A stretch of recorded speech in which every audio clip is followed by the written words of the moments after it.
Hey friends, what you're about to hear is just a small taste of the bonus content that is normally available to channel members and supporters.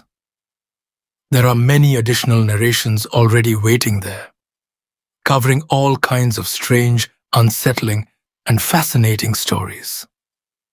I hope you enjoy this one. I was still a child when my family moved into a house at the edge of a forest. My parents had mixed feelings about the place from the beginning. The backyard ended almost exactly where the tree line began, and they worried about wild animals getting into the trash, bothering our dogs, or one of us wandering too far into the woods and getting lost. Still, the house was affordable. My father loved how private the property felt. My mother loved the house itself. My siblings and I were thrilled by the idea of having a huge backyard and an entire forest practically waiting for us to explore. The first sign that something was wrong came from our dogs. They were terrified of the woods, not cautious, not nervous. Terrified. They refused to cross the tree line for any reason. If a ball or toy rolled into the forest, they would stop at the edge and stare at it, refusing to take another step. If one of us went into the trees, the dogs would pace anxiously until we came back. Sometimes, they would stand in the backyard, staring at one particular place in the forest. Their bodies would go stiff. They would growl. Sometimes they barked. But whenever we followed their gaze, we saw nothing. My brother once decided to prove to one of the dogs that there was nothing to be afraid of. He picked her up and carried her a short distance into the trees. The moment he loosened his grip, she twisted free, hit the ground, and sprinted straight back toward the house. She did not stop until she was inside. After sunset, the forest felt different. If we stayed in the backyard as the light faded, we sometimes heard what sounded like footsteps among the trees. Sticks breaking, leaves shifting, branches being pushed aside. It sounded exactly like somebody walking slowly through the woods. If we shouted into the darkness, there was never an answer. When we swept a flashlight between the trees, every once in a while, we caught the briefest glimpse of something shaped like a person.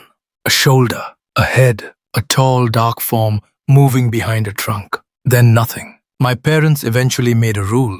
We were not allowed near the forest after dark. Even during daylight, we were not supposed to go so far that we could no longer see the house. My sister's bedroom window faced the backyard. Beyond that was the forest. One night she looked outside and saw a figure standing at the very edge of the grass. She said it looked almost human. Almost. It seemed too tall. Its shape looked strangely distorted. And the worst part was that she was certain it was looking directly at her. She shouted for our father. She told him there was a man outside staring at her window. Dad ran into the yard with a flashlight. My sister stayed at the window, watching the figure. She said it did not move. It did not run. It did not hide. Then my father's flashlight swept over the exact place where it stood. And suddenly, it simply was not there anymore. The next strange thing was the knocking. At night, someone would knock on the back door. We would open it. Nobody was there. At first, my parents thought teenagers from somewhere nearby were playing pranks. Eventually, they stopped answering. Then one night, during heavy rain, the knocking became persistent. Louder, faster, almost desperate. My mother finally said that if someone was genuinely outside in that weather needing help, we could not simply ignore them. She opened the door. Nobody stood on the porch. No one was running away. And despite the pouring rain, there were no wet footprints anywhere. The knocking kept happening for as long as we lived in that house. Sometimes it happened several times within a short period. Then it would stop for months. Then begin again. Eventually, my parents installed a security camera facing the back door. The camera never recorded anyone knocking, but the camera did capture something else. After we had lived there for a while, My brother began having night terrors. Then he started sleepwalking. Every time it happened, he followed the same path.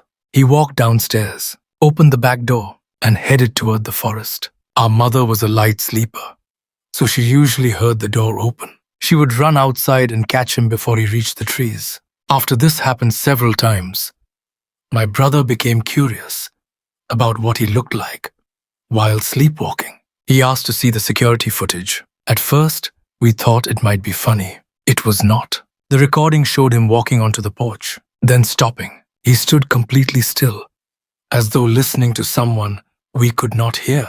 Then he shook his head, not randomly. It looked like a clear refusal. No. Then his body shifted forward. He began walking toward the forest with a strange reluctance, almost as though he did not want to move but was being guided anyway.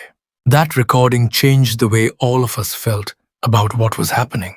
Then came the voices. One evening, my father was outside when he heard my sister calling from somewhere inside the forest. She sounded frightened. He thought she had broken the rules, gone exploring, gotten hurt, and was now unable to find her way back. He ran toward the trees. He shouted her name.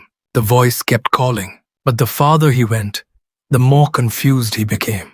He could not tell where the sound was coming from. It seemed to move. He finally shouted that she should stay where she was while he grabbed a flashlight. He ran back into the house. My sister was inside, safe, calm, completely unaware that our father had just been searching for her. Dad did not tell us what had happened. Not then. That became important later, because one evening, months afterward, I was outside with the dogs when I heard my mother's voice coming from the forest. She sounded annoyed and slightly worried. She called my name. Then she said her sweater was caught in some branches and asked me to come help. I had seen her inside not long before, but I did not question it. I started walking toward the trees. The dogs suddenly began barking. My father heard them and looked out the window. He saw me heading into the woods. He ran outside and shouted, "Where are you going?" I told him I was helping Mom. His voice changed immediately. "Your mother is inside. Run back to the house now." Something in his tone made me obey without hesitation. I turned and ran. After that, my parents had a fence built around the backyard. They also began looking for a new place to live. That was when everything got worse. The knocking became more frequent. We began hearing tapping against the windows. Not one window, several. It sounded like someone slowly walking around the outside of the house, trying each window, one after another. We heard scratching against the new fence, scraping sounds. Sometimes voices seemed to drift from beyond it.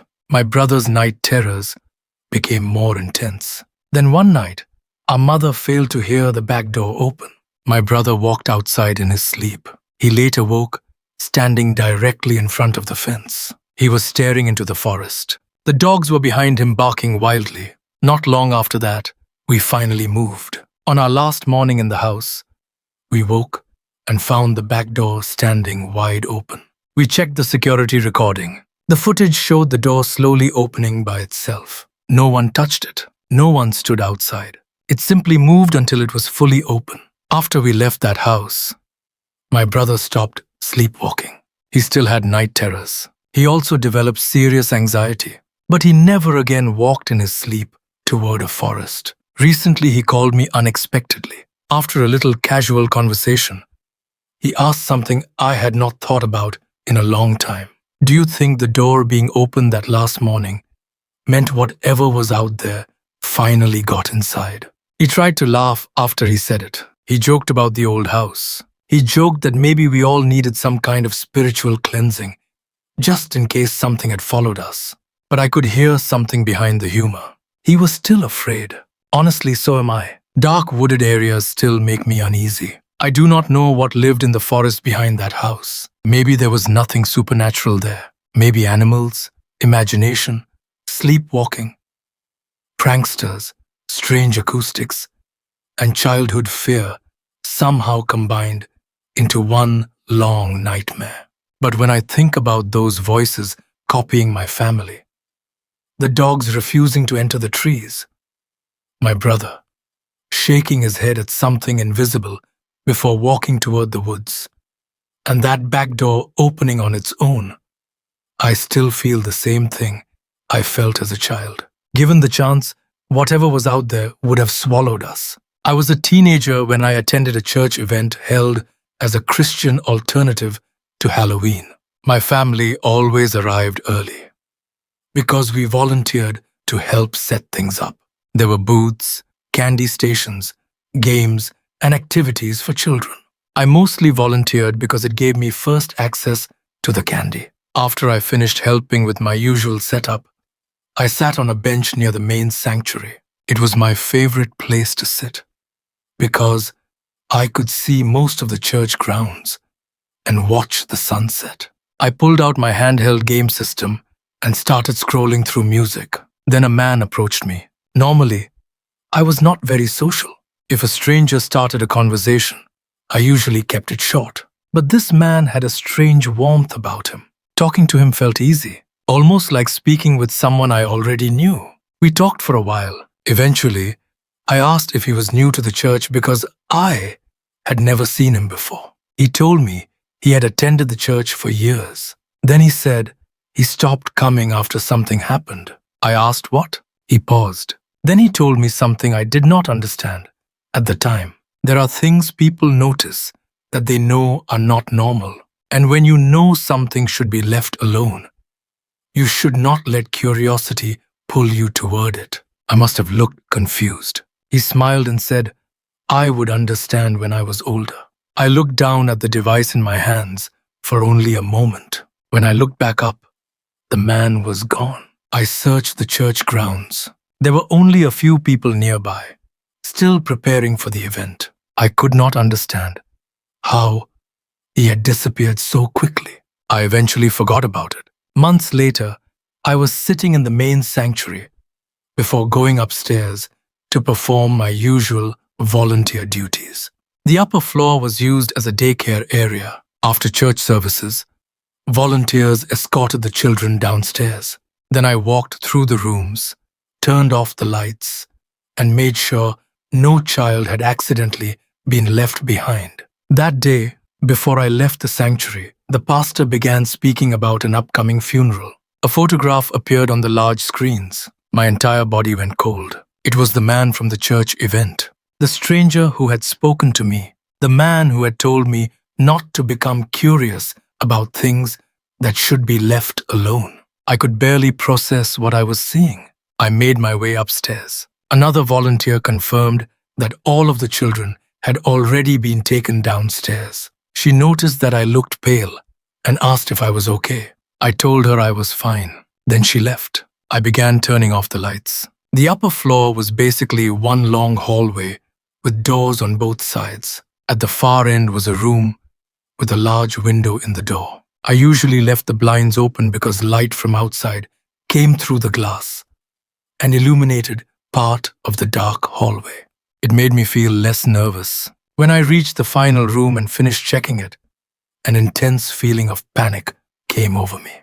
The air felt suddenly cold. I had the overwhelming sense that something was waiting in one of the dark rooms behind me. I stood there trying to convince myself to run. Then I saw a child's head peek out from a doorway farther down the hall. The fear disappeared immediately. A child had been left behind. That was a real problem I could solve. I called out. No answer. The head pulled back into the room. I hurried down the hallway. I turned on the lights. I searched the room. Nobody was there. The fear came rushing back. I turned the lights off and stepped into the hallway. Then I looked toward the far window. Something enormous moved across it. A black shape covered almost all of the light. It was darker than the hallway itself. The outline did not stay still. It seemed to ripple or shift as it passed. I ran. I sprinted down the hallway and flew down the stairs. An usher stopped me and told me not to run inside the church. I tried to explain what I had seen. He looked at me as though I were imagining things. When church ended, I told my parents. They were skeptical. They did not believe anything supernatural had happened. But I know what I saw. I know the man I had spoken with months earlier appeared in that funeral announcement. And I know something moved across that window in the darkness upstairs. The warning he gave me has stayed with me ever since. Some things are strange enough that curiosity does not always feel brave. Sometimes leaving something alone may be the wiser choice. Years ago, after spending a long time traveling around the country, I moved back to Washington State and stayed with my grandmother while I tried to get settled again. She let me use the basement. I had always hated that basement, but the rent was free. My grandmother and I got along well, and she did not mind that my large black Labrador, Chuck, lived there with me. One night, I woke because the mattress was moving. Chuck was shifting around on the bed. Then I heard him making those happy, low, grumbling sounds old dogs sometimes make when someone scratches them exactly where they like. I sat up ready to tell him to settle down. Then I saw why he was moving. A woman was standing beside my bed. She was scratching Chuck behind the ear. I did not scream. I am still proud of that. But my mind immediately filled with questions. Who was she? How did she get into the basement? Why was a strange woman standing beside my bed in the middle of the night, petting my dog? I did the only thing my terrified brain could think of. I pulled the blanket over my head. Surely, if this was some kind of ghost, she would be gone when I looked again. I waited. Then I peeked out. She was still there, smiling, petting Chuck. I hid again. I repeated this several times. Every time I looked, she remained beside the bed. Eventually, something occurred to me. I did not actually feel danger from her. Chuck and I had developed an unusually strong bond. We had been through difficult things together. I trusted his instincts completely. If he believed someone was dangerous, I listened. And Chuck loved this woman. He leaned toward her touch. He relaxed around her. So I finally told myself that whoever she was, she probably had not come to hurt me. I came out from under the blanket and looked at her properly. She was dressed in an elegant brown pantsuit with a cream blouse. Her auburn hair fell around her shoulders in large, carefully styled curls. She looked as though she had dressed for a nice work event or dinner party and stopped by only briefly. She was beautiful, not in an unreal way, simply warm and well put together, and she looked happy. I still did not speak. At least, I do not remember speaking. We looked at each other. There was a clear sense that she knew I was there, and I knew she was there. Then she stopped petting Chuck. She walked to the foot of the bed. She stood straight, proud, and then she disappeared. Not instantly. Her form seemed to dissolve away layer by layer. It should have been horrifying, but somehow it did not feel violent. It felt deliberate, almost theatrical, like she wanted to make an unforgettable exit. I remember thinking that I should have been terrified. Instead, part of me was amazed. Somehow, I eventually fell asleep again. The next morning, I planned to tell my grandmother over coffee. Before I could, she received a phone call. Her best friend from high school, a woman named Eleanor, had died during the night. I had heard stories about Eleanor for years, stories about the trouble she and my grandmother got into when they were young, but I had never seen a picture of her. I asked my grandmother what she looked like. She said she could not describe what Eleanor looked like in old age, but when they were young, she had the most beautiful, curly auburn hair. That was all I needed to hear. Strange things happened in my grandmother's basement more than once, but that experience remains the clearest, and oddly, the least frightening. Sometimes we encounter a person who captures our attention for reasons we cannot explain. It can feel as though they know us, even when we are certain we have never met. My family has a long history of stories involving ghosts. I have had a few strange experiences myself, but not enough that I consider them normal. Then one evening near the beach, I experienced something I still think about. My town holds fireworks near the water during a summer holiday celebration. My wife and I arrived early, set up our chairs in the sand, and relaxed while waiting for darkness. There was a light breeze. The weather was perfect. After we had been sitting for a while, I smelled something strange. Roses, but not fresh roses. It smelled like flowers that had been sitting in a vase several days too long. Sweet, but fading, decayed roses. Then I noticed a young woman walking nearby. She looked to be in her 20s. She wore jean shorts, a simple shirt, flip-flops, and a baseball cap. Her light brown hair fell in waves halfway down her back. Something about her presence immediately caught my attention. Not because she was unbelievably beautiful. She was attractive, but that was not it. She looked slightly wrong. Her face was pleasant, but something about the proportions seemed subtly misaligned. She stopped a short distance in front of us. Then she turned. She looked directly at me, smiled, and sat in the sand. I looked at my wife to see whether she had noticed. She showed no reaction. It was almost as though the woman was invisible to her. The smell of old roses drifted past again. The young woman removed her flip-flops and looked up toward the sky. She seemed completely content. Then I noticed two details. First, she had no phone, no camera, no electronics at all.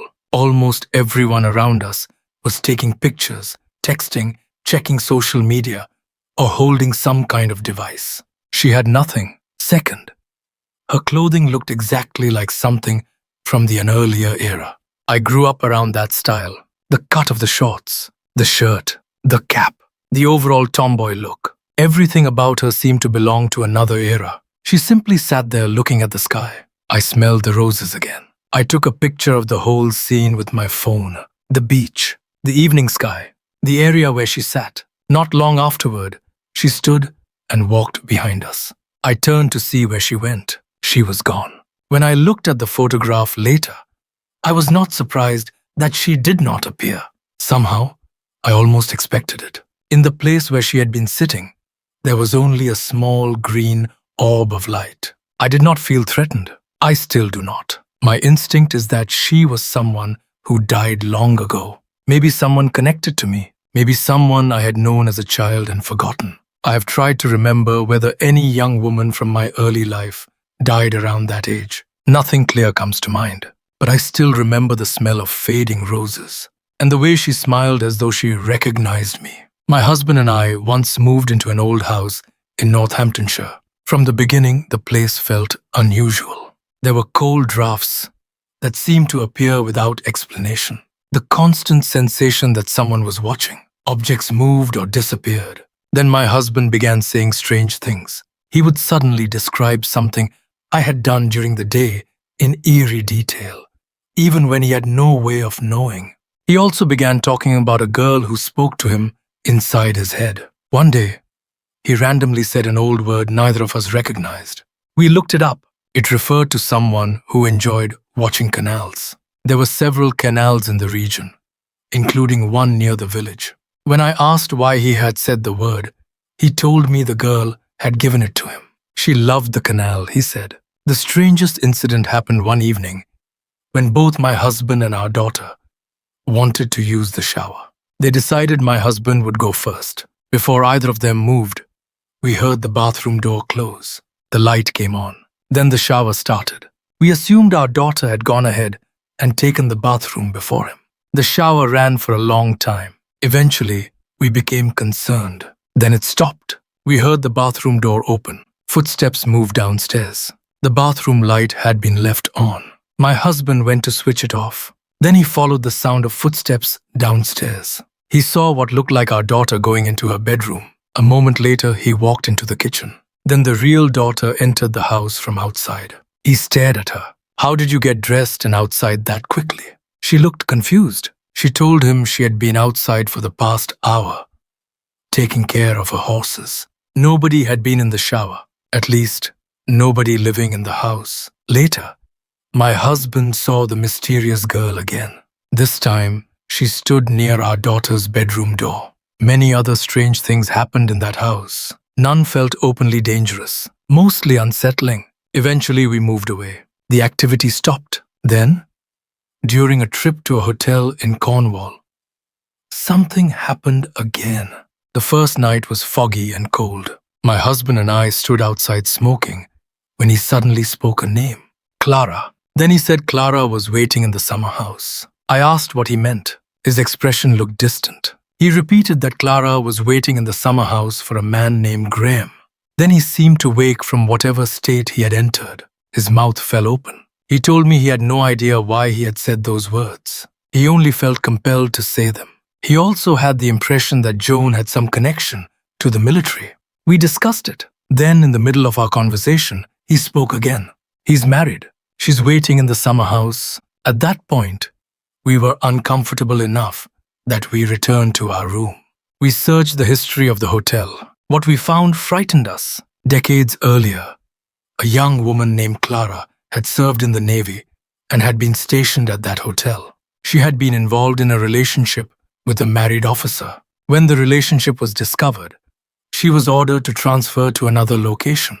On the night she was supposed to leave, she waited for the man in a summer house. She was killed there. The officer's recorded name was not Derek, but people often used nicknames or middle names in those days. My own grandparents were known by names that were completely different from the names on their official records. So we were left with an uncomfortable question. Why had my husband spoken the name Joan? Why the summer house? Why a married man? Why the military connection? And why had all of it come from his mouth before either of us knew the hotel's history? I have always been interested in paranormal stories. I have experienced things I cannot explain. Still, I consider myself rational. Whenever possible, I prefer an ordinary explanation. My girlfriend once managed a cafe and bakery inside an old building in Bordeaux. She often closed the place alone. After the rest of the staff left, she stayed behind to count the register, finish paperwork, and lock up. The building contained the customer area, kitchen, office, and an upper floor used for storage and staff changing rooms. From her first shifts there, she felt uneasy. When alone at night, she sometimes heard running footsteps upstairs. Television screens in the customer area turned on and off by themselves. The front doorbell rang, even though the door never opened. One coworker she trusted reported similar things. I believed my girlfriend when she told me, but believing someone and experiencing something yourself are very different. One evening, I was free, so I went to pick her up and spent the last part of her shift waiting inside. She gave me a quick tour. The building felt uncomfortable, not terrifying, just heavy. We heard a few rattling sounds upstairs, nothing dramatic. My girlfriend was counting money in the office. I stood in the corridor outside. To my side was the dishwashing area, an open room without a door. I joked about how quiet her ghost was being. I said I was glad it had decided to leave us alone that night. Almost before the sentence left my mouth, a large stack of glasses and dishes flew across the dishwashing room. I saw it clearly in my peripheral vision. There was no person there. Nothing fell onto the stack. It did not collapse from the top. It looked as though an invisible hand had swept through the base and thrown the entire pile outward. My girlfriend barely reacted. "I told you," she said. "He's always here." We left soon afterward. For those final minutes, the atmosphere felt much heavier, almost oppressive. That experience stayed with me because I cannot find a rational explanation that fits what I saw. The timing made it worse. I joked about the ghost. Immediately, the dishes flew. I have had other strange experiences. A figure on a dark forest road, a childlike shape near my bed, animals reacting to things I could not see. Most of those memories have possible explanations. That night in the bakery does not. I'm a fairly ordinary young man from Japan. Throughout my life, I have occasionally encountered people who seem strange in ways that are difficult to explain. Sometimes months pass between these encounters. Sometimes they happen closer together. What they all seem to share is the feeling that the person intended to meet me. One recent experience happened while I was walking home from school. I looked down at my phone briefly because I was about to message a friend who planned to come to my house later. When I looked up, a young man was walking toward me. That confused me. The path ahead was long and straight. Even though I had looked down at my phone, I should have noticed someone approaching from far away. But he was suddenly there, already close. He looked to be in his 20s, dark brown hair, slightly messy but attractive, green eyes, casual clothing. The most unusual feature was a black line or tattoo that began near his chin and continued down beneath his shirt. When he reached me, he stopped. Then he asked my name. I told him. He smiled and said he had heard about me before. That confused me. I am not famous. There was no obvious reason a stranger should know anything about me. We made ordinary conversation. He was cheerful, friendly. Nothing about his behavior felt openly threatening. Then before leaving, he told me something strange. You should probably go back and wait for your friend. Before I could ask what he meant, he walked away in the direction he had come from. I stood there thinking. Then I turned around and headed back towards school. After a short distance, I looked behind me. The young man was gone. There was nowhere obvious for him to have gone. When I reached the school entrance, my friend was waiting. She looked annoyed. She had believed we were supposed to walk to my house together and had been waiting for me for a long time. I apologized. Then we left together. I never told her about the stranger. But one question stayed with me. I had never told him I was meeting a friend. I had not mentioned her. I had not said she was waiting. So how did he know? These encounters have happened throughout my life. Different people, different places, but the same strange feeling. They seem to know something they should not know. Sometimes I wonder whether the people I meet are people at all. I was heavily pregnant and not sleeping well when this happened. One morning, I had just woken up and was getting ready in the bathroom attached to our bedroom. From the bathroom doorway, I had a clear view of the bed where my young son was still asleep. While standing at the sink, I saw something adult-sized move past the doorway in the dark bedroom. It moved at a normal walking pace. I opened the door wider. Nobody was there. My son was still sleeping. My husband had already left for work long before. I checked our security cameras. The only thing they showed was my husband leaving earlier. No one had entered. I told myself I was exhausted. Pregnancy had destroyed my sleep.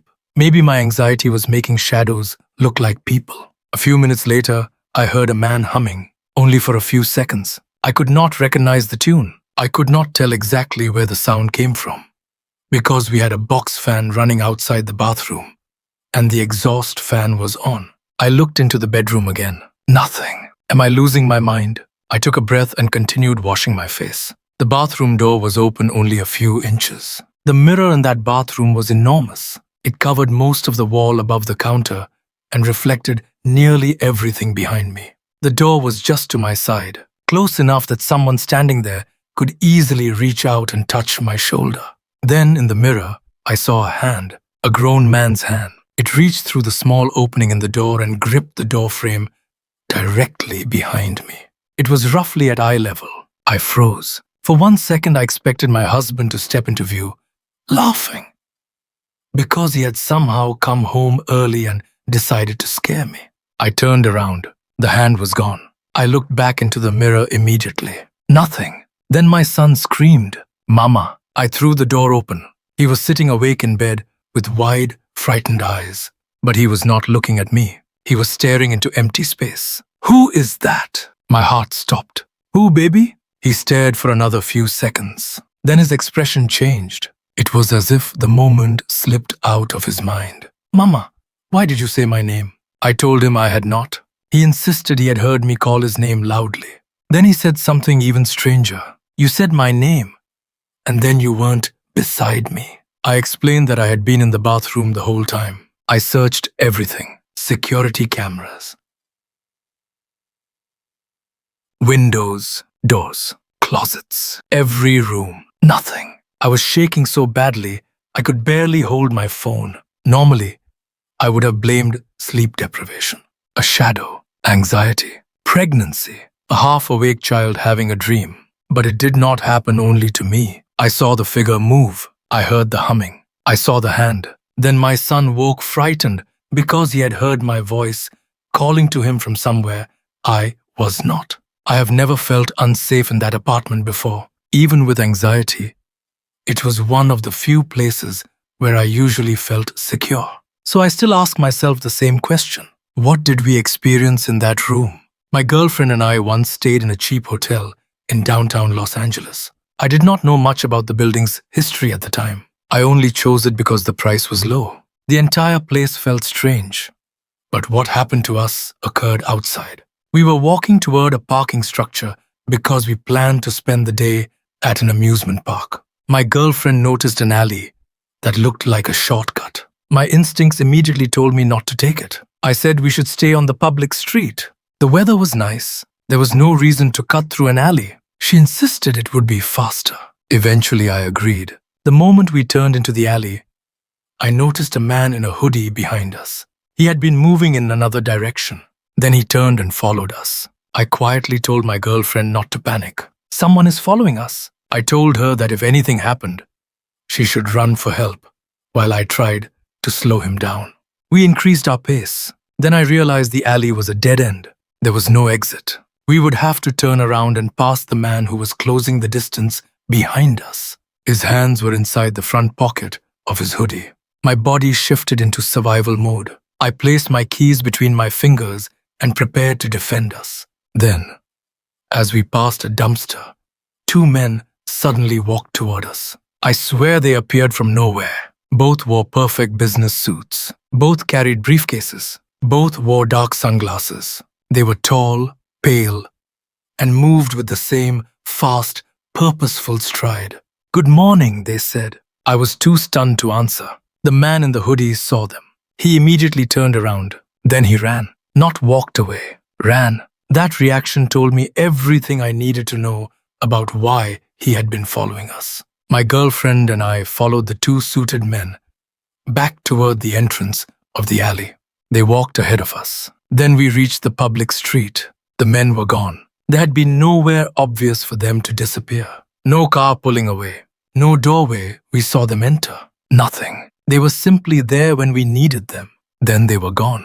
My girlfriend later became my wife. We still talk about that day. I still tease her about insisting on taking the shortcut. And I still believe those two men saved us from something terrible.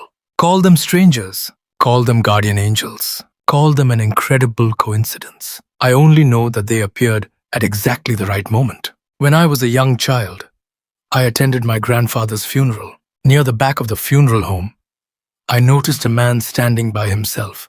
He wore a black suit, polished brown shoes, and had curly red hair. He looked pale, almost sickly. At one point, I ended up sitting near him.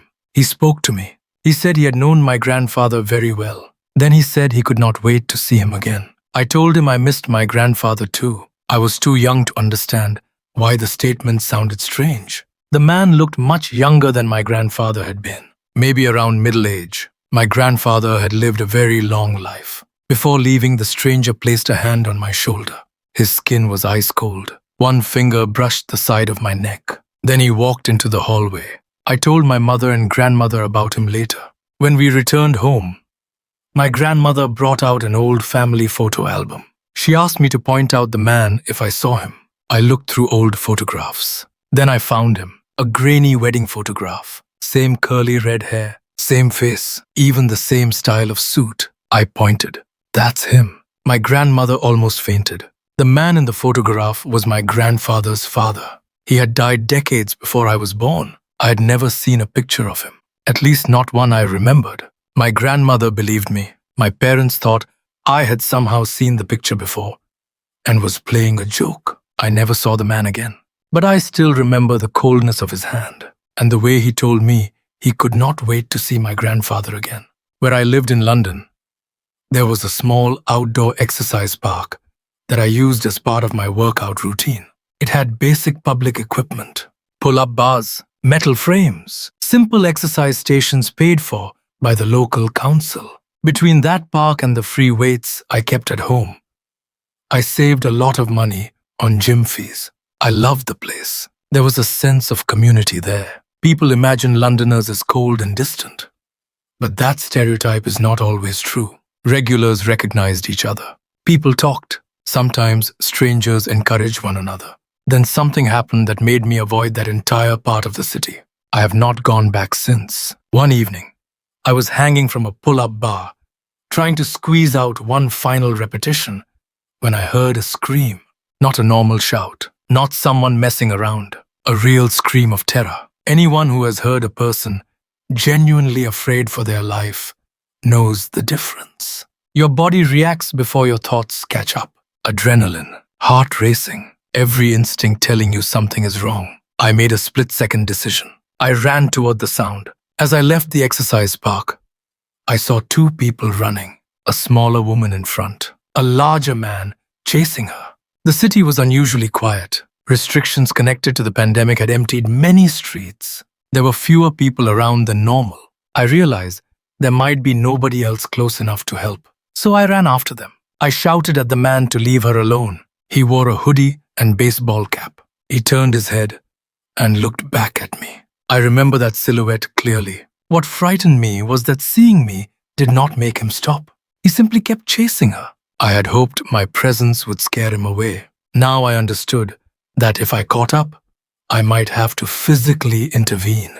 I was afraid, but turning around felt impossible. I would never have forgiven myself if I walked away and later learned that something terrible happened. The woman and the man turned into a dead-end street. I knew the area. I knew there was no exit. I ran around the corner, ready for a confrontation.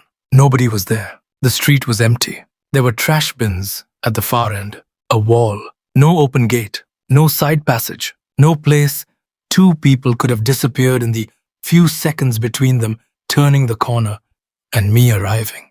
Then I noticed graffiti on a wall. Two black, human-shaped figures. Simple outlines, no faces, no clothing, just two crude forms standing side by side. I stared at them. Something about the sight made me panic. My vision became cloudy. I could not breathe properly. My chest tightened. I had never experienced a panic attack before, so I did not understand what was happening. Eventually, I calmed enough to call the police. Even if I could not find the woman, I had seen a man chasing her. Maybe they had somehow escaped through somewhere I had missed. I reported everything. Then I went home. I showered. I tried to eat. I left my contact information because I wanted to help if the police needed a statement. Later, an officer called me. At first, the conversation sounded routine. He confirmed the location. How many people had I seen? Who was chasing whom? Which direction were they running? Then his tone changed. He warned me that wasting police time was a serious offense. He also mentioned emergency restrictions that were in effect at the time. I told him I was completely serious. I had been outside for permitted exercise. I had not invented anything. The officer said he and another officer had reviewed security camera footage. The footage showed only one person running down the street. Me. No woman, no man chasing her, just me. According to the cameras, I had been chasing nothing. I told him that was impossible. I had heard her shoes striking the pavement. I had seen the man's head turn when he looked back at me. I remembered the woman's scream. The officer clearly did not believe me. He told me that another false report could result in legal consequences. Then he informed me, in a sarcastic tone, that I was welcome to file a complaint about his conduct. He hung up. I sat on my bed in shock. I began feeling another panic attack coming. At the time, I did not yet understand the safest ways to manage one, and I desperately tried to slow my breathing until the dizziness eased. Then I called my mother.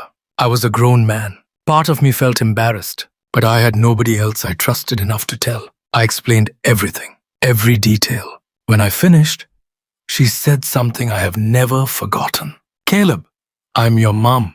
I love you. I will always love you. But I think you need to get some help." She believed the stress of lockdown, isolation, fear, and uncertainty had taken a toll on me. The entire world had been under enormous pressure.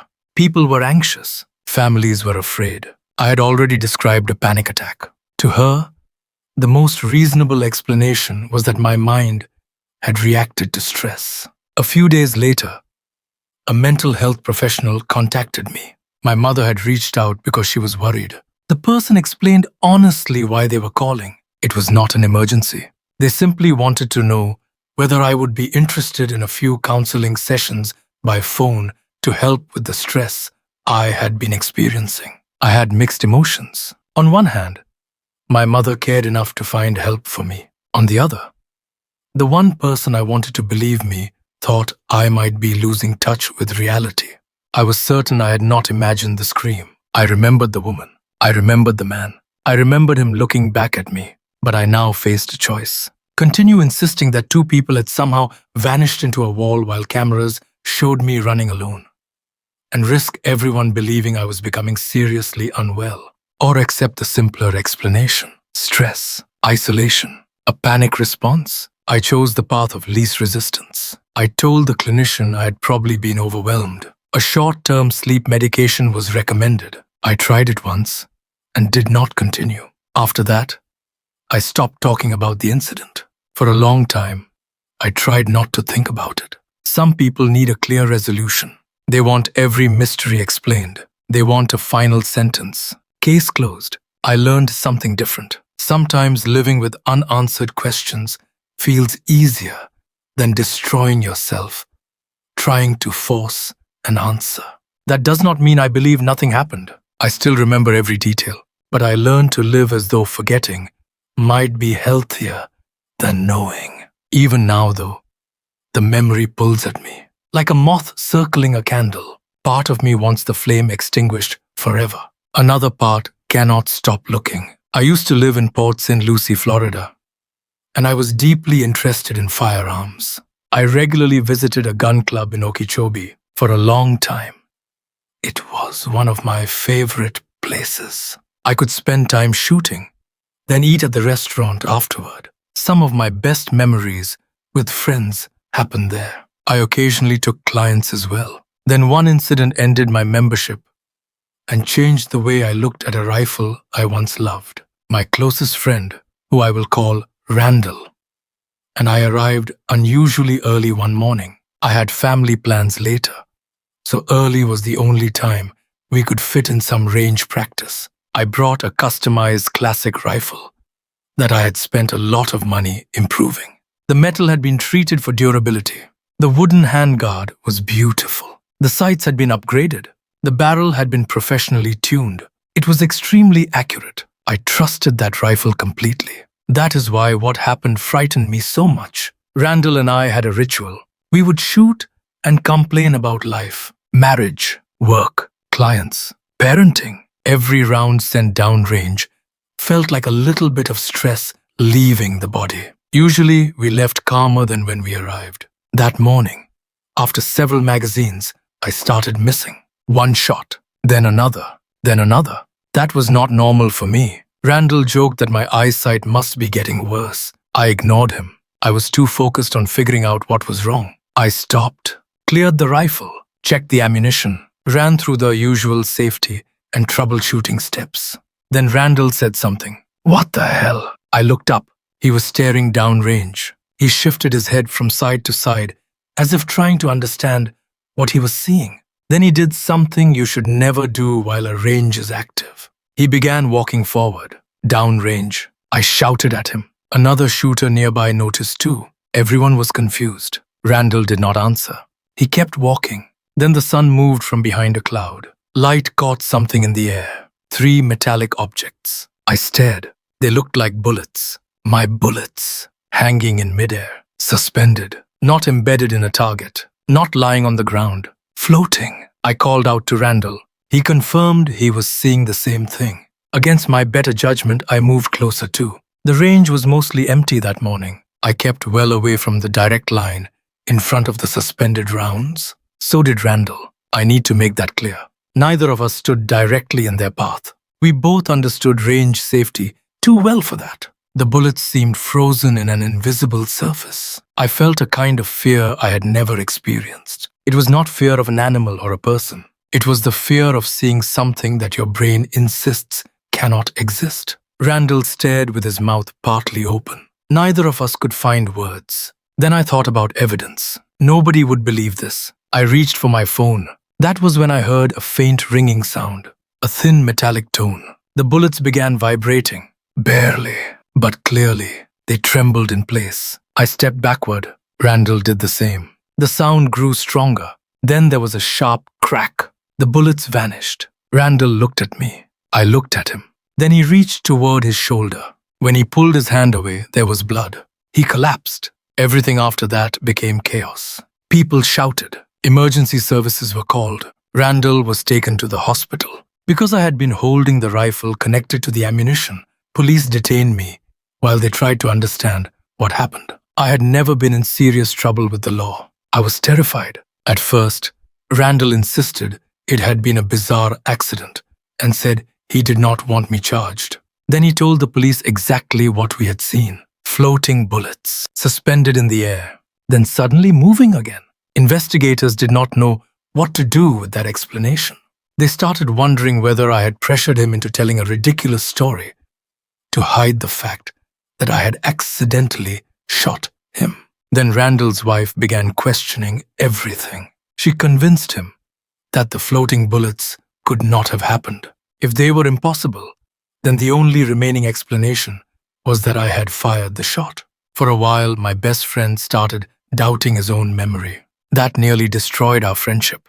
The situation affected him physically and emotionally. His marriage later fell apart. I do not want to tell that part of his story because it is not mine to share. What finally helped me was security camera footage from the range. It showed Randall walking down range on his own. It confirmed enough of our movements that investigators could not build a case claiming I had intentionally shot him. The footage did not explain the impossible part, but it showed that the situation was not what they first suspected. Eventually, the case against me disappeared. Randall and I slowly repaired our friendship. After his marriage ended, we had an emotional conversation and finally put the worst accusations behind us. We are still close, maybe closer because we survived something neither of us understands. I believe there must be a scientific explanation. There has to be. Maybe it involves physics we do not yet understand. Maybe some rare atmospheric or electromagnetic phenomenon. Randall likes using the word metaphysics. I do not know. What I do know is that I once watched 3 bullets stop in midair. My best friend saw them too. Then something happened that caused one of those rounds to injure him, even though he had never stood directly in front of them. I wish science had an answer. It would have saved both of us years of pain. I was raised in the Catholic Church. I believe in God. I believe in good and evil. I believe there is an order to the universe, even if that order is sometimes beyond human understanding. I am also an amateur astronomer. Some people think faith and astronomy conflict. I never have. To me, looking through a telescope is not looking away from God. It is appreciating creation. The night sky is one of the most beautiful things I know. But once, I saw something in that sky that made absolutely no sense. It did not destroy my faith. If anything, it made it stronger. Imagine a perfect winter night. Clear, still, cold. I had my telescope set up in the backyard, a warm drink nearby. I was moving between familiar constellations and planets. Then the view through the telescope went black. At first, I pulled away. Normally, that happens if something blocks the telescope. A person, a cover, an object too close to the lens. Nothing was there. My next thought was equipment failure. The telescope was expensive, not something I could casually replace. Then something made me look up. The entire sky was black. Not cloudy, black. The moon was gone. Every star was gone. The sky looked like a flat ceiling painted with matte black paint. I blinked hard. I thought I might be dreaming. I looked again. Nothing. Then excitement briefly replaced fear.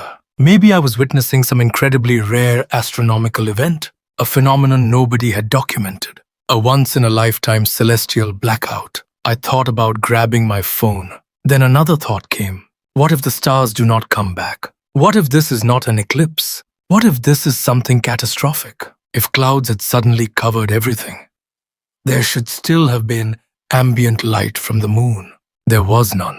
Panic began rising inside me. I wanted to run into the house and wake my wife. If something terrible was happening, I did not want her sleeping through the beginning of it. But I could not stop staring upward. Then the darkness moved. I know that sounds impossible. How can you see movement inside pure blackness? But my brain registered it. The entire dark sky shifted like a gigantic canopy, like a black wing passing over the earth. The movement made me dizzy. Then in an instant, the stars returned. The moon returned. Everything came back at once, not gradually. The entire sky appeared to switch back on. The sudden change hit me with such powerful vertigo that I stumbled backward and fell. Once I recovered, one thought came immediately. Check the news. I ran inside. I opened every news website I could think of. Nothing. No breaking story. No astronomical warning. No report about a darkened sky. I searched every phrase I could imagine. All I found were unrelated articles and advertisements. Then I called a friend in Maine who was also interested in astronomy. He answered sounding half asleep. I asked if he had been watching the sky. He had not. He heard the tension in my voice and asked what was wrong. I told him everything. The stars, the moon, the complete darkness, the movement, the sudden return. He listened. Then he told me to call him again in the morning. He was too tired to process it. That hurt more than I expected. I understood why he was skeptical. Still, I had hoped another astronomer would at least know some rare explanation. The next morning, I checked the news again. Nothing. I called him back. I told the story from beginning to end. When I finished, he was quiet. Then he said I should consider seeing a doctor. That was the last time I told someone close to me. Even my wife does not know. I kept searching online. Historical records, astronomy forums, eyewitness reports, anything involving what I privately called the blackout. Nothing matched. Eventually, I forced myself to stop obsessing. I made one rule. If it ever happened again, I would seek medical help immediately. It never did. Not once. And as far as I know, nobody anywhere has publicly described the exact same event. I still do not know what moved across the sky. I do not know why everything disappeared. Maybe it was a neurological event. Maybe a perception failure. Maybe something physical. I cannot prove anything. What keeps me calm is my faith. Sometimes I choose to believe I witnessed something connected to a reality much larger than myself. I choose to think I saw the hand of creation move across the heavens. Because some of the other possibilities feel much harder to live with. When I was younger, distance running became a huge part of my life. I originally started because I wanted to lose weight. At first, I hated every minute. Then I started seeing results. I got stronger. My endurance improved.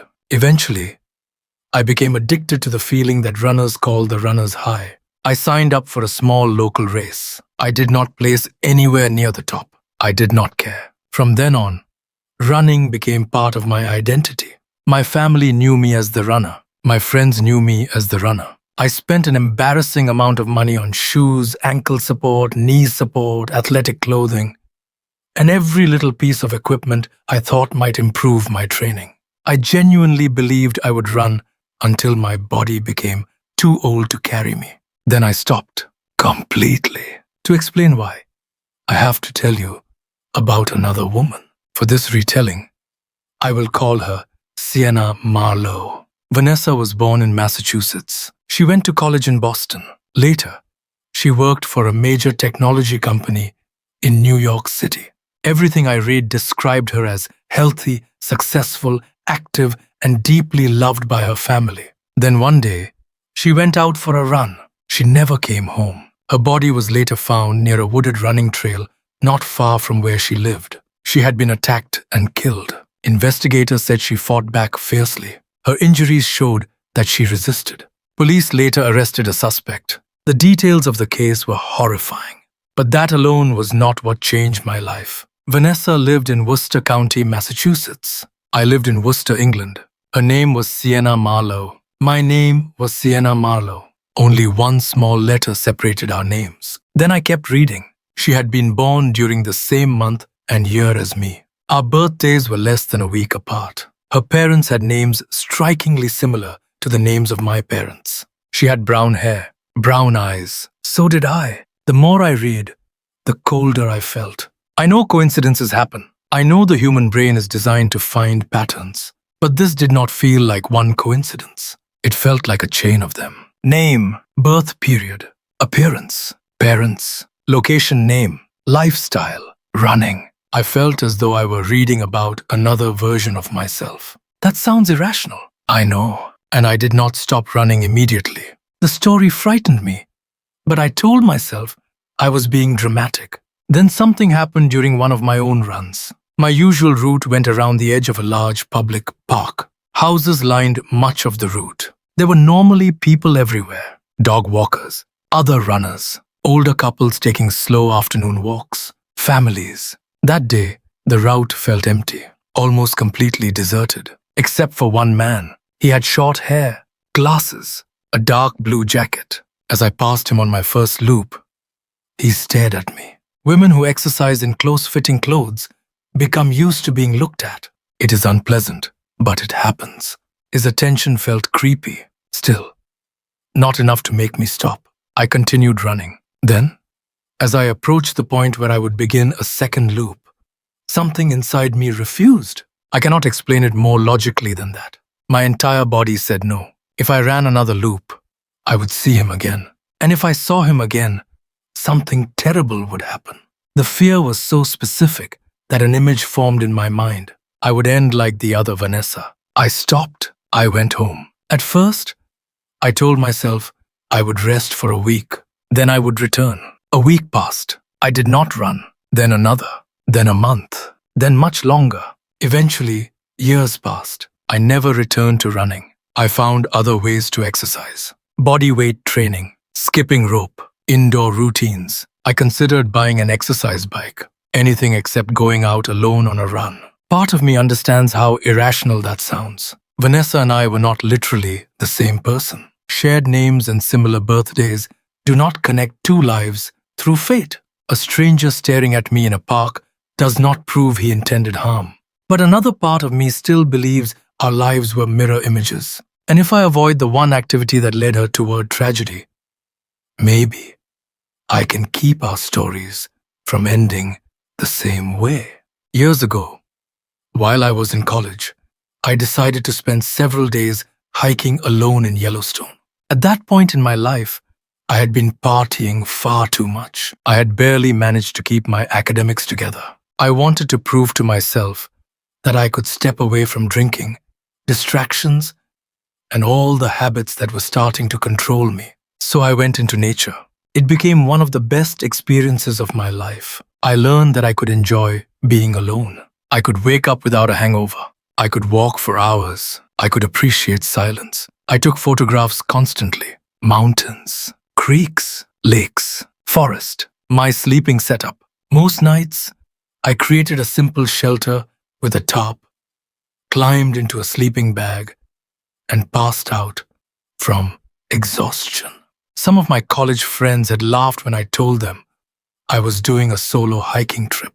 I had never been known as an outdoors person, so I took pictures partly to prove I had actually done it. Whenever I set up camp, I photographed the shelter from several angles. I usually checked the pictures immediately to make sure they looked decent. Because of that, I assumed I knew every photograph on my phone. After I got home, I sat with friends, showing them the trip. I scrolled through the camera roll. Beautiful scenery, trails, streams, shelters. Then I reached a photograph I did not recognize. It showed one of my sleeping setups, but the picture had not been taken from ground level. The viewpoint was far above me, high in the air. I could clearly see myself asleep in the sleeping bag. The light suggested early morning. One friend laughed. Nice angle. Did you climb a tree? I did not answer. I stared at the image. The location where I had camped opened toward a wide landscape. That was why I chose it. There were no tall trees directly in front of the shelter. Nothing that could have supported someone at the height where the photograph seemed to have been taken. My friend asked what was wrong. I finally said the only thing I could think of. I did not take that picture. At first, they did not understand why that mattered. Then someone asked the obvious question. Who did? I told them I had been alone. The room became quiet. We tried to rationalize it. Maybe someone approached while I slept. Maybe they took my phone. Maybe they climbed something, took the photograph, then returned the phone without waking me. That explanation was already disturbing. But it still did not solve the angle. There was no tree in that position, no cliff, no structure, nothing. One friend suggested I was remembering the campsite incorrectly. I became angry. I knew why I had selected the spot.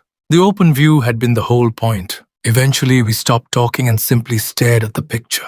For days, it bothered us. I considered returning to Yellowstone. Maybe if I found the exact location again, I could prove there had been some overlooked tree or rock. My friend refused to go. He told me to delete the image. Let it go. Maybe a stranger played a prank. Maybe the phone glitched. Maybe the image metadata was wrong. Whatever the answer was, he argued, I was alive. He was alive. We were young. Why risk turning an unsettling mystery into an obsession? He was probably right. What answer could make me feel better? If a person had secretly entered my camp, taken my phone, climbed somewhere impossible, photographed me sleeping, and put the phone back. That was terrifying. If no person had done it, every alternative felt worse. I tried to forget. I still think about it sometimes. And part of me believes that if I ever learn exactly how that picture was taken, the truth may be more frightening than the mystery. Have you ever experienced a hallucination? I believe I have. It remains one of the most frightening experiences of my life. One evening, I came home after working late. I was exhausted, burned out, stressed. Near the entrance of my apartment stood an old lamp that had belonged to my grandmother. It had a fabric shade with little tassels hanging from the edge. The lamp was not valuable. At a garage sale, it probably would not have sold for much. To me, it was priceless. My grandmother had passed away. That lamp reminded me of visiting her home. Christmas, fresh gingerbread, warm rooms, the feeling of childhood safety. Whenever I switched it on, I felt connected to those memories. That night, I entered the apartment and turned on the lamp. Then I saw something impossible. The room seemed filled with naked, adult human bodies. Their skin looked gray. A thin, wet sheen covered them. They were stacked together in groups. Some lay several bodies high. At first, I thought they were dead. Then I saw them breathing. That made it worse. A realization came into my mind with complete certainty. They were being born. Not babies, fully grown adults, waiting to enter the world. The image made no biological sense, but in that moment, it felt absolutely real. Then I smelled something. Warm milk. That smell is one of the details that still bothers me. Visual hallucinations are one thing, but smell made the experience feel physical. My hand was still touching the lamp switch. I immediately turned it off. Darkness. The figures disappeared. I stood there breathing hard. I did not turn the lamp back on. I left the apartment and paced the hallway. Eventually, I calmed myself. I repeated the most rational explanation I could find. You are exhausted. Your mind played a trick on you. You saw something that was not there. When I felt ready, I went back inside. I switched the lamp on. Nothing. Just warm yellow light. Walls. Furniture. My ordinary apartment. I sought professional help.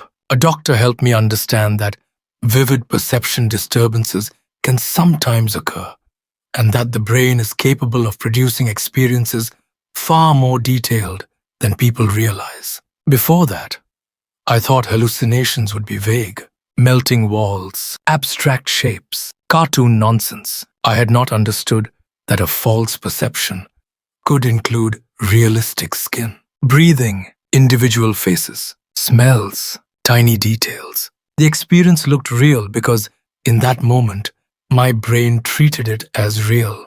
That explanation helped. It gave me something solid enough to continue with life. Still, in darker moments, doubt returns. I remember the figures breathing. I remember individual moles, body hair, birthmarks, scars. I remember the wet sound of movement. I remember warm milk. The doctor said it had to be a hallucination.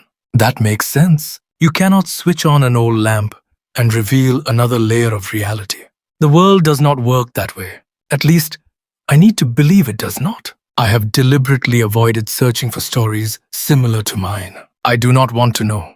Because if I found another person describing the same thing, the explanation I built to protect my sanity might collapse. And I have spent too many years building a normal life around the belief that what I saw existed only inside my own mind. A few years ago, I received a call from a private number. Normally, I do not answer private numbers, but I was expecting a call from a government office, and I knew they sometimes hid caller identification. I answered. A child's voice spoke. "Hello, Dad. When are you coming home?" The connection was poor. I asked the child to repeat himself. Then I said he had the wrong number. "I'm not your dad." Putti. The voice sounded familiar. At first, I assumed it might belong to a relative's child or one of my friend's kids. Then the memory hit me. I knew that voice. It was mine. My voice as a child. On the night my father died by suicide, I had called him. I asked him the exact same question. When are you coming home? I had been told he would be back soon. He never came home again. When I realized what I had just heard, I sat down and cried. I cannot explain the call. I do not know whether grief shaped the memory afterward. Maybe the voice only sounded similar. Maybe someone called the wrong number and said a sentence that happened to match the worst night of my childhood. But I know what I heard. A child asked me the same question I had once asked my own father, in the same kind of voice I remember as my own. I have told almost nobody. You do not know me. I do not know you. Maybe that makes it easier. Sometimes I wonder how many people have experienced something similar. A phone call, a voice, a moment from the past, somehow reaching the present. And I wonder whether we will ever understand what those moments really are. When you place all of these stories beside one another, they seem completely different. A family living beside a forest hears voices calling from the trees. A teenager meets a mysterious man at church and later sees his face connected to a funeral. A woman appears beside a bed, and maybe an old family friend saying goodbye. A stranger from another era sits quietly on a beach and leaves only a strange glow in a photograph. A husband speaks names and details connected to events he never studied. A bakery responds to a joke with flying dishes. A young man repeatedly meets strangers who know things they should not know. A pregnant mother and her child experience something in the same room from two different perspectives. Two impossible strangers appear exactly when a couple may need protection. A child meets a dead relative he has never seen in photographs. A man runs to rescue a woman only to learn cameras show him chasing nobody. Bullets seem to stop where bullets cannot stop. The night sky disappears. Two women with eerily similar lives seem connected across an ocean. A photograph is taken from a place no photographer could have stood. A lamp reveals an image so impossible that the mind must either call it hallucination or question reality itself. And a telephone call seems to carry a child's voice across decades of grief. Maybe none of these stories prove anything supernatural.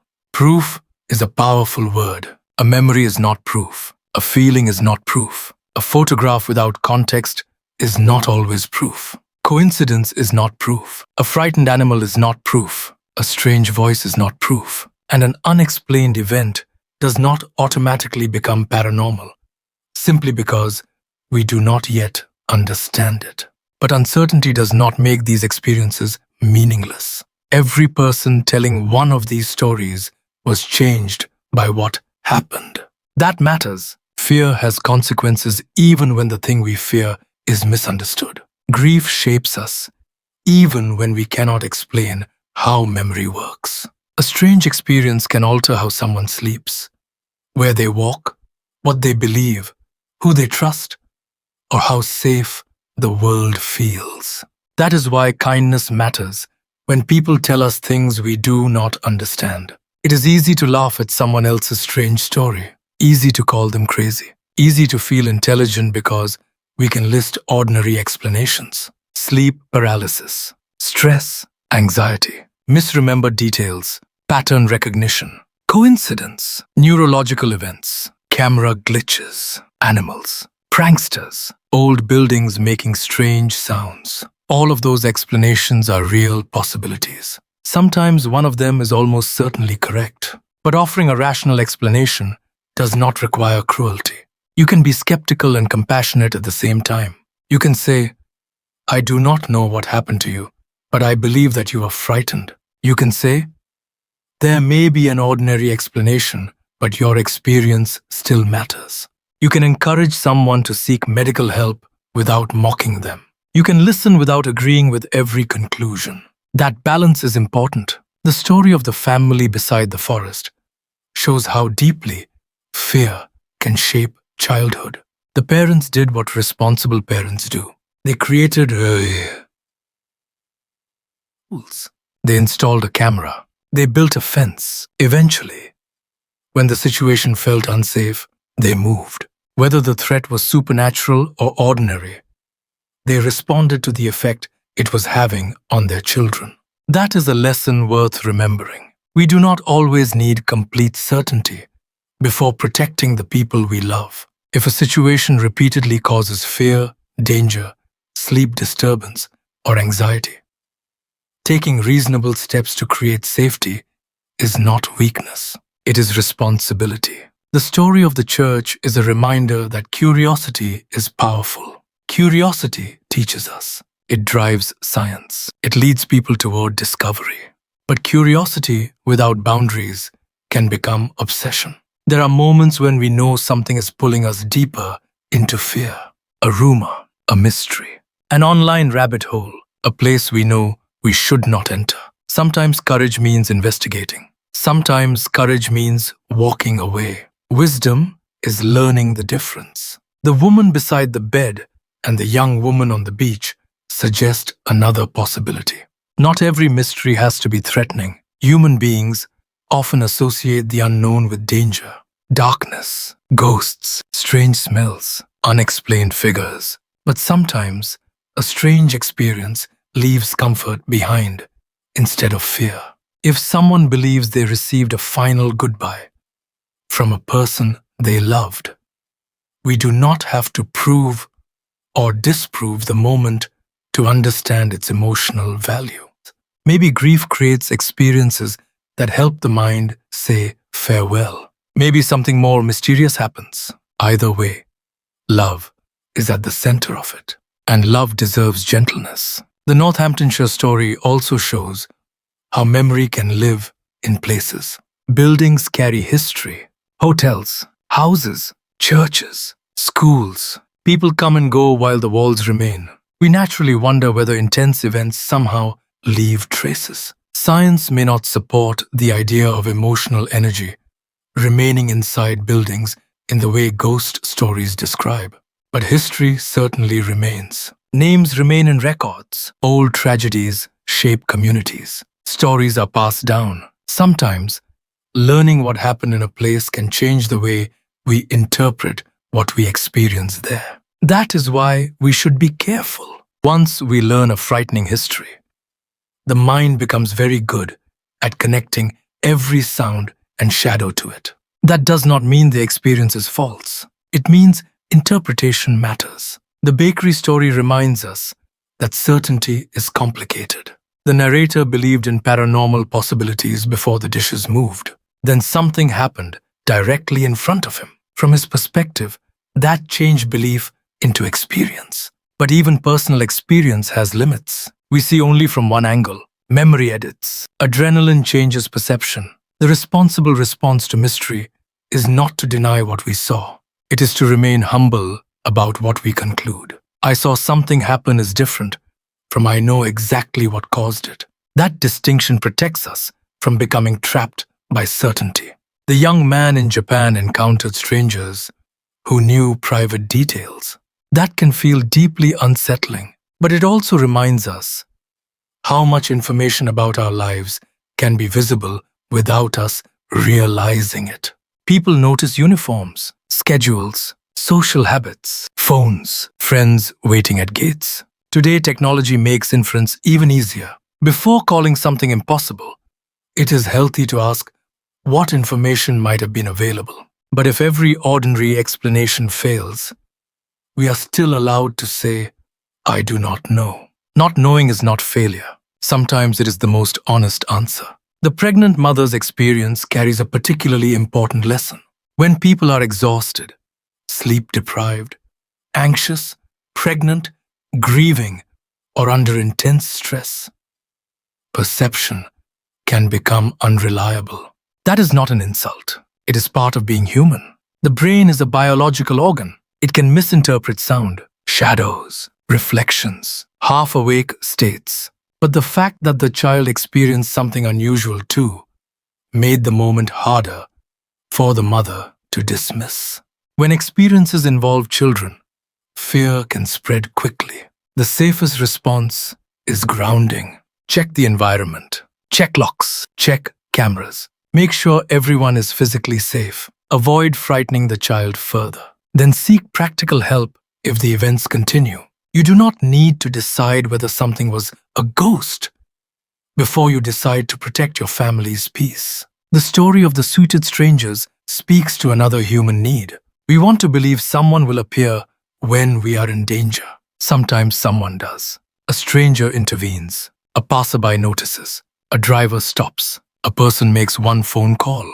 Whether the two men were angels or simply ordinary people who happened to arrive at exactly the right second, their presence changed the situation. That matters. We can all become that kind of presence for someone else, not by recklessly putting ourselves in danger, but by paying attention, calling for help, creating witnesses, standing nearby, refusing to ignore obvious distress. Sometimes, being visible is enough to make danger retreat. The funeral story is about grief and family. Children understand death differently from adults. They may describe dreams, encounters, and memories in ways that sound supernatural. Adults should be careful not to force an interpretation. Do not frighten the child. Do not turn every statement into proof of something. Listen. Ask gentle questions. Allow the experience to remain what it is. Sometimes a child's story becomes a treasured family memory. Sometimes it fades. Either way, compassion is more useful than interrogation. The London story shows how terrifying it can be when your own senses conflict with evidence. The narrator believed completely that he saw a woman being chased. Security footage apparently showed something else. That kind of contradiction can make a person question their sanity. What he needed most was not ridicule. He needed calm support. Medical help was not an accusation. It was not proof that he was crazy. Seeking help when perception becomes confusing is responsible. At the same time, being treated dismissively can make people afraid to ask for help again. There is a lesson there for professionals, families, and friends. Take unusual experiences seriously, without automatically accepting every explanation. Concern and respect can exist together. The gun range story carries an even clearer message about responsibility. Firearms demand absolute safety. The narrator and his friend believed they saw something impossible, yet their training still mattered. They tried to remain out of direct firing lines. They followed safety habits even while confused. The event still ended with an injury. That alone is a reminder that curiosity should never override basic safety. When something unpredictable happens around dangerous equipment, distance matters. Stopping activity matters. Calling trained professionals matters. You do not need to understand a phenomenon before deciding not to approach it. The astronomer's story asks us to think about scale. Most of our lives happen inside small spaces. Homes, cars, offices, phones. Then we look at the night sky and remember how small we are. For some people, that feeling creates fear. For others, faith. For others, wonder. The narrator chose to interpret his unexplained experience through belief in God. That belief helped him stay grounded. Personal faith can be a source of resilience. So can science. They do not always need to be enemies. Faith can answer questions of meaning. Science can investigate mechanisms. And humility can admit when neither gives us a complete answer yet. The story of the two Siennas is also a warning about coincidence and fear. Patterns can feel powerful. When enough similarities appear, the mind begins to create a narrative. Fate, destiny, a warning. Sometimes listening to fear protects us. The runner saw a man who made her uncomfortable and chose not to continue alone. That was a reasonable safety decision, regardless of any supernatural connection. But fear also took something she loved from her. Running disappeared from her life. That is the difficult balance. We should respect intuition without allowing fear to shrink our world forever. There may have been safer ways to keep running. A partner, a group, daylight routes, indoor tracks, public events. Changing behavior for safety does not have to mean surrendering an entire part of yourself. When fear begins controlling everyday life, support can help us reclaim what matters. The Yellowstone photograph is about obsession. Sometimes, a mystery offers no satisfying answer. We can spend years turning it over, zooming in, searching online, returning to the place, asking strangers, trying to force certainty from something that may never provide it. There is wisdom in knowing when to stop. Not because the mystery is unimportant, because your life is more important. You can preserve the photograph, remember the experience, admit that you do not understand, then continue living. An unanswered question does not deserve every hour you have left. The lamp story may be the clearest reminder that mental health deserves the same seriousness as physical health. The narrator saw something vivid, detailed, terrifying. He sought professional help. That was not weakness. That was courage. Many people avoid doctors because they fear being judged. They worry that admitting to a hallucination, panic attack, intrusive thought, or strange perception will define them forever. It does not. The brain can experience symptoms. Getting help is not surrendering your identity. It is protecting it. At the same time, people deserve to be treated with dignity when they seek that help. A frightening perception can feel absolutely real. Telling someone it was only in their head does not make the fear disappear. After all, every experience we have is processed through the brain. Compassion matters. And the final phone call brings us back to grief. The loss of a parent can remain inside a person for a lifetime. A single sentence can carry decades of emotion. When the narrator heard a child's voice ask when dad was coming home, he was suddenly pulled back into one of the most painful moments of his life. Maybe it was coincidence. Maybe memory reshaped the sound. Maybe technology failed in some impossible way. We cannot know, but the grief was real, and grief deserves care. If you or someone you know has lost a loved one to suicide, it is important to remember that survivors often carry questions they could never have answered. Why? Could I have done something? Did they know I loved them? Why didn't they come home? Those questions can become heavy. No child should have to carry responsibility for an adult's decision. No family member should be forced to solve a mystery that may never have a complete explanation. Support matters. Talking matters. Professional care can matter. And remembering the person with honesty, including both love and pain, can be part of healing. Across all of these stories, one idea keeps returning. We do not control everything that enters our lives. Sometimes, something frightening happens without warning. Sometimes we misunderstand. Sometimes we learn an explanation later. Sometimes we never do. But we do control many of the choices that come afterward. Do we let fear make every decision? Do we ask for help? Do we protect the people around us? Do we mock someone because their story sounds strange? Do we listen? Do we check the facts? Do we respect our own limits? Do we walk away when curiosity becomes dangerous? Do we keep living even when we never receive an answer? Those choices shape us. Living kindly does not mean believing every story. It means remembering that the person telling it is human. They may be frightened, grieving, confused, ashamed, trying to understand something that changed them. You can disagree without humiliating. You can question without attacking. You can offer a rational possibility without treating someone like a fool. That kind of kindness creates safety, and people tell the truth more easily when they feel safe. Responsibility matters too. If something feels dangerous, act reasonably. Do not enter a dark forest because a voice calls your name. Do not approach unexplained hazards around weapons or machinery. Do not follow strangers into isolated places. Do not ignore repeated sleepwalking or severe anxiety. Do not stop necessary medical care because a supernatural explanation feels more exciting. Mystery should never replace common sense. We can leave room for wonder while still locking the door. We can believe in angels while still calling the police. We can believe a house feels haunted while still checking the wiring, the carbon monoxide detector, the locks, and the security system. We can believe an experience had spiritual meaning while also speaking to a doctor if our perception changes. Those things can coexist. Forgiveness also appears quietly inside these stories. Sometimes we need to forgive ourselves for being afraid. Fear is not a moral failure. Sometimes we need to forgive the younger version of ourselves who believed something we no longer believe. Sometimes we need to forgive family members who did not understand our experience. Not because dismissal did not hurt, because carrying anger forever can become another kind of haunting.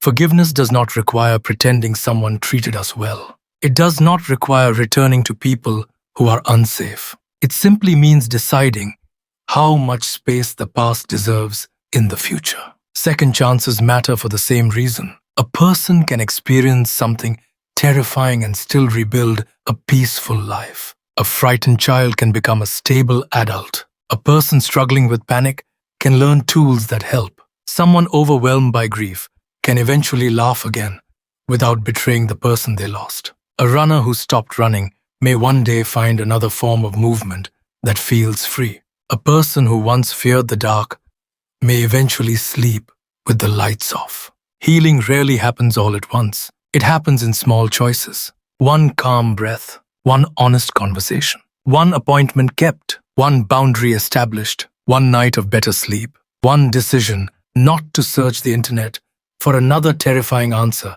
at 3 in the morning. One moment when you realize the memory is still there, but it no longer controls the room. And perhaps that is what these stories can give us, even if we never solve any of them.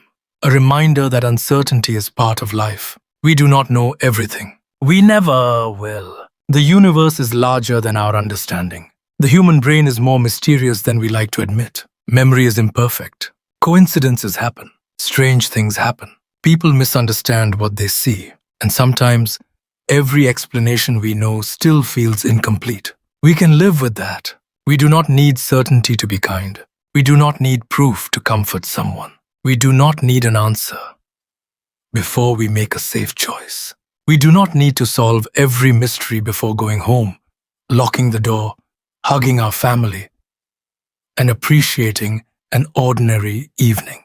Ordinary life is precious precisely because it is ordinary. A cup of coffee, a dog asleep beside the bed, a spouse laughing at something silly, a child calling from another room, a clear night sky that looks exactly the way it should, a walk where nobody follows us, a phone that rings and brings good news. We notice these things more deeply after fear. Maybe that is one gentle gift difficult experiences can leave behind. They remind us not to take normal peace for granted. Hey friends, thanks for listening. If you enjoy these narrations and want access to more bonus stories, you can support the channel through the membership options or Patreon, where additional content is available. Be sure to subscribe and turn on notifications so you can find future narrations when they are released. If you have a story of your own, you can submit it through the Let's Read official community, and it may be considered for a future narration. You can also check out the Let's Read podcast for longer compilations available wherever you normally listen to podcasts. Merchandise and other ways to support the show can be found through the links in the description.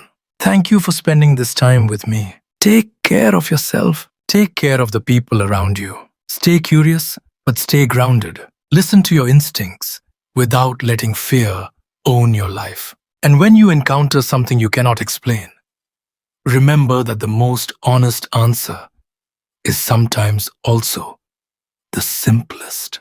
I don't know. There is no shame in those words. Sometimes they are the beginning of wisdom. There is another reason I think these stories stay with us.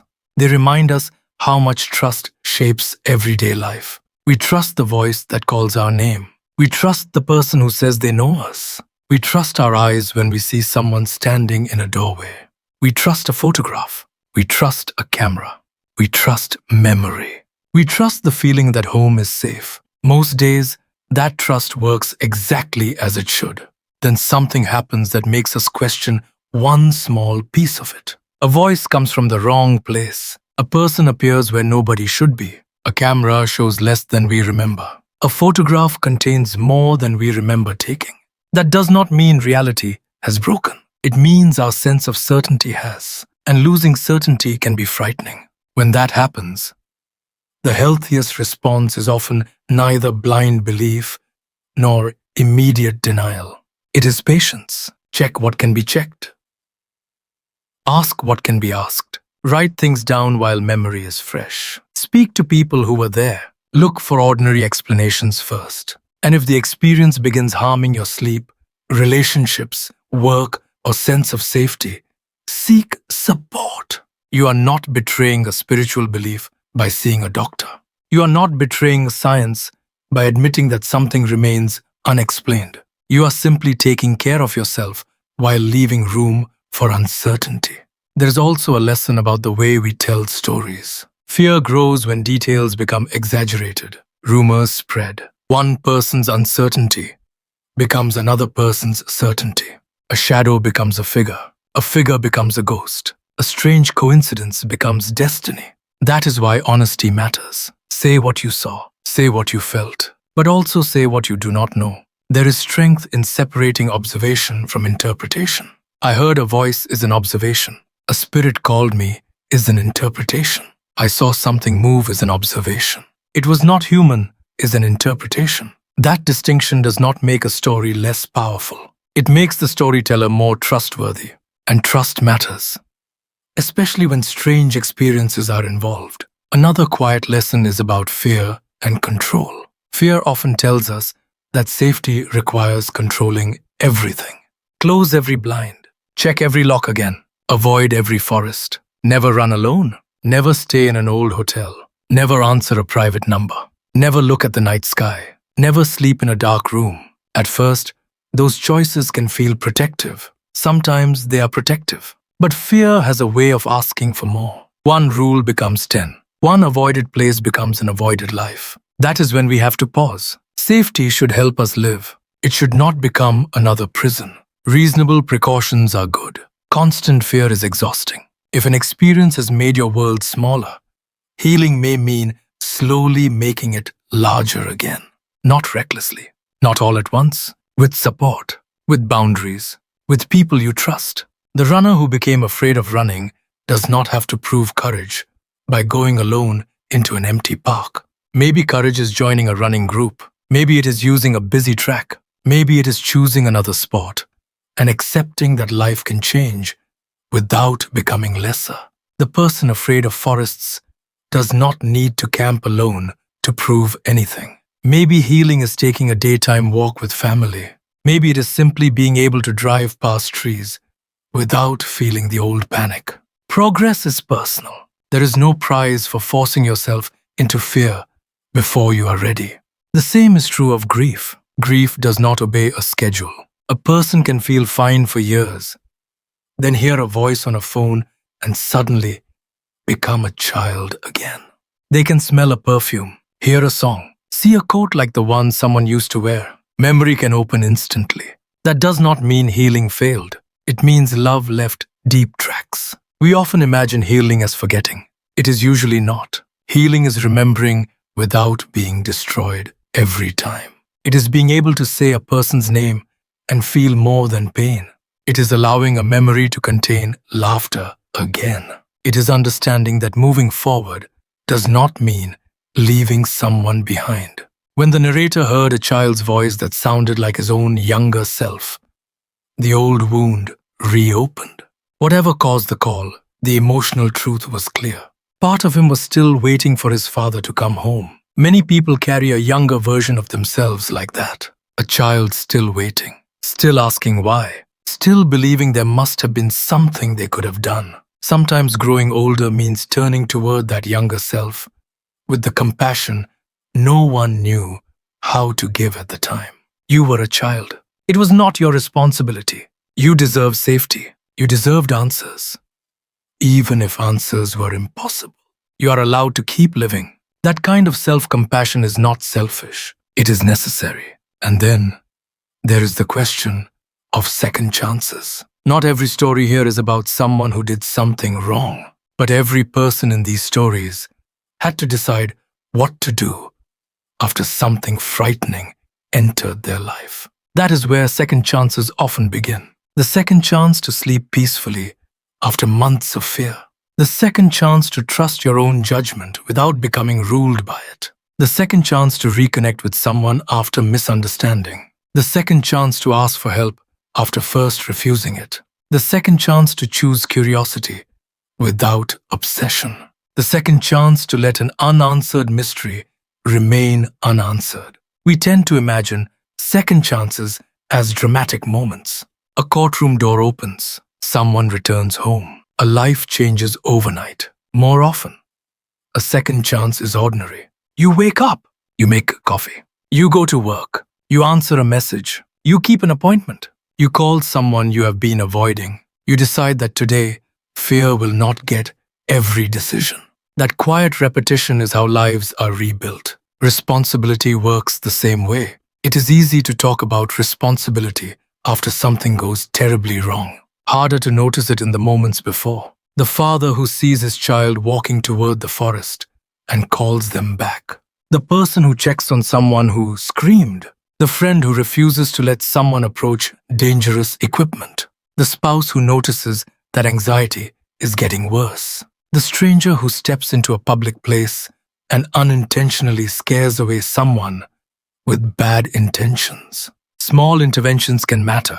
We may never know which ordinary choice prevented something terrible. That should not make us paranoid. It should make us attentive. Kindness and attention are closely connected. You cannot care well for people you refuse to notice. Notice when someone suddenly becomes quiet. Notice when a child says something frightened. Notice when a friend stops doing something they once loved. Notice when someone is not sleeping. Notice when a person keeps making jokes about something that clearly still hurts. You do not need to diagnose them. You do not need to force them to talk. Sometimes simply saying, "I'm here if you need me," creates a door they may use later. And if someone tells you a story that sounds impossible, remember that your response may stay with them longer than the event itself. A laugh can become humiliation. A cruel comment can silence someone for years. But a calm response can do the opposite. That sounds frightening.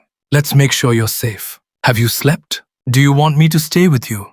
Would you like help talking to someone? Those are simple words. They can bring a person back to solid ground. We should also give ourselves permission to be wrong. Maybe the thing in the forest was not supernatural. Maybe the woman on the beach was simply someone whose photograph failed to capture clearly. Maybe the suited men were ordinary businessmen. Maybe the impossible photograph had a technical explanation. Maybe the blackout in the sky was a neurological event. Being wrong about the cause does not mean we were dishonest about the experience. People sometimes defend an explanation because admitting uncertainty feels embarrassing. It should not. Changing your mind when new information appears is a strength. Science depends on it.